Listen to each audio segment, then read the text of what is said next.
Hello, this is Dr. Nemechek again. I'd like to talk to you a little bit about the source of what's called overnutrition as it contributes to metabolic inflammation as well as insulin resistance. Overnutrition is a word that's probably going to become more and more common amongst the scientific literature, the medical literature, and in terms of the public dialogue. It basically has to do with how nutrients in excess can cause damage. And so a very common scenario I give is if you take a multivitamin, you'll absorb some of those vitamins and then you can excrete that safely. But if somebody were to take, for instance, high doses of vitamin A consistently, your body can't get rid of it, and they would build up in the tissues, the vitamin A, and you would potentially go blind and have some other neurological problems. So that's one kind of example of overnutrition. What I want to talk about in particular is a particular form, and it's linoleic acid toxicity. And linoleic acid, so we're looking here, and linoleic acid is the primary constituent in vegetable oil, soy oil, shortening, margarine. And it is a major contributor to metabolic inflammation. And there are discussions going on now that people believe, or researchers are starting to believe, I should say, that it is probably the single greatest contributor to global obesity and diabetes. As you can see here, both the insulin-resistant pathway contributes to diabetes and the metabolic inflammation pathway contributes to that. So what we want to do to try to maintain this proportion of reduce this proportion of metabolic inflammation coming out of linoleic acid poisoning is to get rid of it. Now, I'd like you to first draw your attention on the effects of overnutrition. Now, overnutrition affects literally all the cells in the body. Being a brain guy, I tend to focus on the central nervous system more than others, but you can have, as you see here, omega-6-3 balance. Basically, linoleic acid poisoning is an omega-6. We get too much of that, not enough omega-3s, and that causes both oxidative stress in the mitochondria as well as endoplasmic reticular stress within the cell.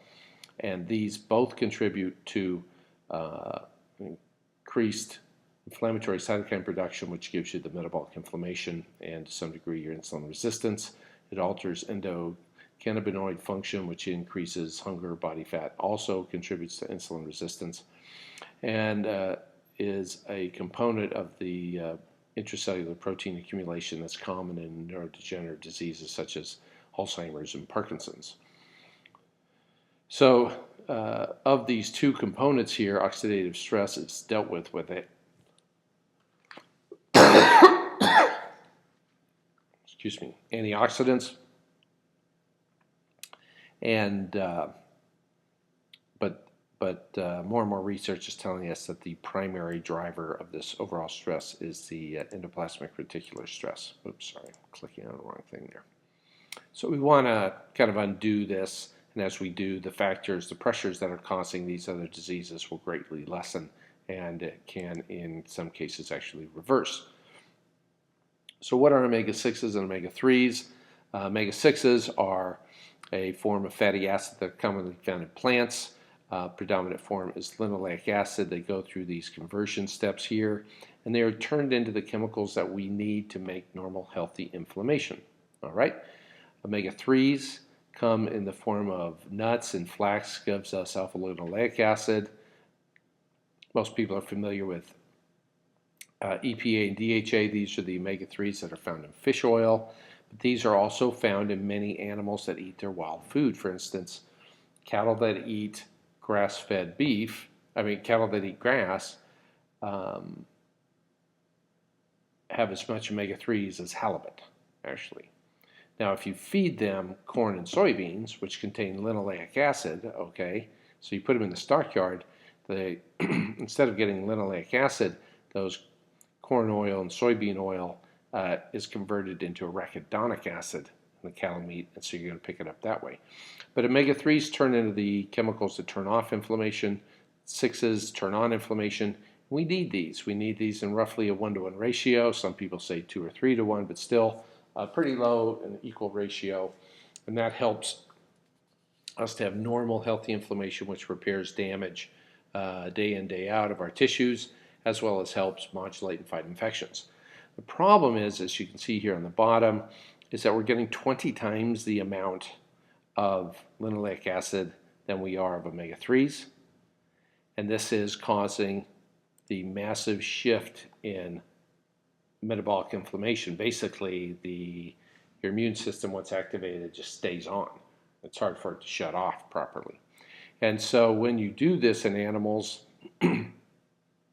here there's a series of studies now showing, and roughly you can look at the heart and other organs, but if you look at the brain, most of these studies are showing things like, in this one, within about 6 weeks you'll have actual cellular damage happening to the hypothalamus in mice, and they end up becoming pre-diabetic and obese in only 6 weeks. And this is an otherwise healthy diet for the mice. It's just the proportions of these fatty acids are shifted in a way that we get in the general U.S. diet. And so what we want to do is undo this. So it's being discussed now and referred to as linoleic acid poisoning.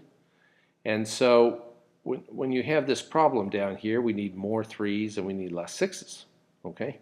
And so what we're going to do is I have people increase their intake of flax or chia. I have them eat nuts. It says walnuts here, but any kind of nuts will do. We have them increase their fish oil intake, and in particular I use a high concentration DHA form of fish oil called DHA 500 by Now Foods. It's moderately priced, and one capsule will contain about 2.5 times the amount of DHA as other good quality brands, and the DHA is particularly important because DHA is the only omega-3 that actually penetrates the brain to any degree. Okay, so you need lots and lots of that. So we bolster the intake of 3s. What we want to do is get rid of the 6s. So you got to look through your food at home. So the oils you get rid of are soy oil, corn oil, safflower oil, sunflower oil, margarine, shortening, grapeseed oil. People always ask about coconut oil and avocado oil. Coconut oil is pretty much neutral in this conversation, and as far as I'm concerned, there's no good data on avocado oil. So I tell people to avoid it. If people can afford it, I told them to eat grass-fed beef, wild fish where they can. Now, you could get free-ranging chicken. They still contain a bit of omega-6 naturally, and it's hard to get free-ranging pork. All the pork is actually grain-fed for the most part. So now some people will say we hunt and we get elk and deer. Well, it depends where they come from. They may be wild, but in many parts of the Midwest, for instance, those elk and deer are feeding off of corn and soybeans in the fields or milo, and they'll have proportionally you might even consider them to some degree a grain-fed animal.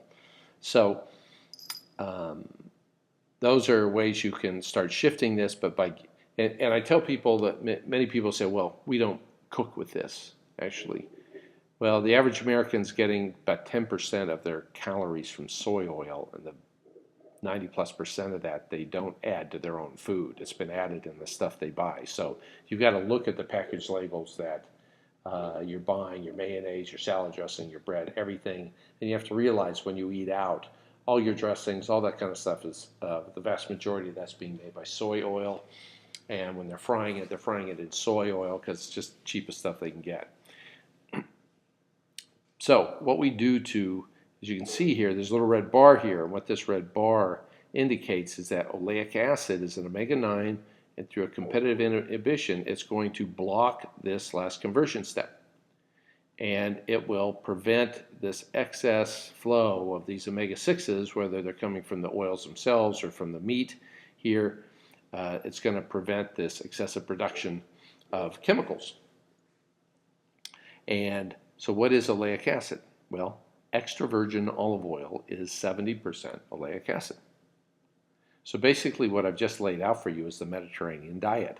They eat lots of nuts in the Mediterranean, peanuts in Spain, pine nuts in Italy, walnuts in Greece, and you throw in the cashews and almonds everywhere. They are on the Mediterranean. They have a high intake of fish, and they've historically consumed enough extra virgin olive oil to prevent this damage from what we poured into the food supply. Now, what's enough? Estimates right now are roughly about 2 tablespoons a day for an adult. And it has to be extra virgin olive oil. And unfortunately, 75% of the olive oil coming from Europe is fraud. So I tell everybody, buy it from a California brand. A very good brand is called California Olive Ranch. It's the biggest grower in California, moderately priced, and it's pretty easy to find in most parts of the United States. So California Olive Ranch is a good, safe brand. The reason why we recommend California is all the major growers are part of the California Olive Oil Council, and all of their olive oil is tested independently by outside labs. And so if you're, say, a food manufacturer, you get a shipment of oil, you can double check and see what the quality of that was. So what we've got here is, again to review, we want this 1-to-1 ratio, and you can see why you want to get rid of soy oil. It's 50-to-1. Grapeseed oil is 80-to-1. All right. Now, of the oils that are good to consume, and I didn't mention that, butter, olive oil, traditional oils like ghee, peanut oil is okay, palm kernel oil is okay. I mentioned that coconut oil is neutral in this whole thing. And canola is fine. Now, people have a lot of opinions about canola and GMO and that whole kind of thing, and I'm not addressing that here. All I'm going to say is you can, if you go shopping for potato chips, you can either buy them cooked in soy oil or you can buy them cooked in canola now. So you want to get them in canola because, you know, it's really not that fried food's bad for you, it's what it's fried in. Is really the name of the game now. So now, let's go back to this mouse. We had damaged his brain, and he's on this food. If he keeps eating that food, so you keep him on the bad food, but you add the extra virgin olive oil in the mouse, in 2 additional months, this brain damage will actually recover, and the pre-obesity and the diabetes, the obesity goes away. And so the point here is that this olive oil can almost do as much for your brain as the entire stem cell industry can. So my biggest concern of quote-unquote eating healthy is to get these oils out of the food supply. Okay? Sure, we eat a lot of fruit and vegetables to a certain degree. Fruit I kind of watch out for because it's just full of sugar. You know, we have good quality meat and fish and things like that in our household. And when you get rid of these oils, you're going to get rid of a ton of junk food. So I have my patients just kind of focus on this in particular, and it does them a great deal of good. And again, the reason being is we're dramatically lowering the inflammatory excess from this overnutrition, and as it contributes, many people will find they start losing weight, their hunger goes down, and so forth. Now, it's not a panacea, and it's not going to make everybody just suddenly healthy and thin, but it is a major part of the diet that is causing damage. So if you want to eat healthy, all right, what you got to do is get rid of these omega-6s, beef up your diet in omega-3s, and make sure you get at least 2 tablespoons of extra virgin olive oil grown from California. Thanks.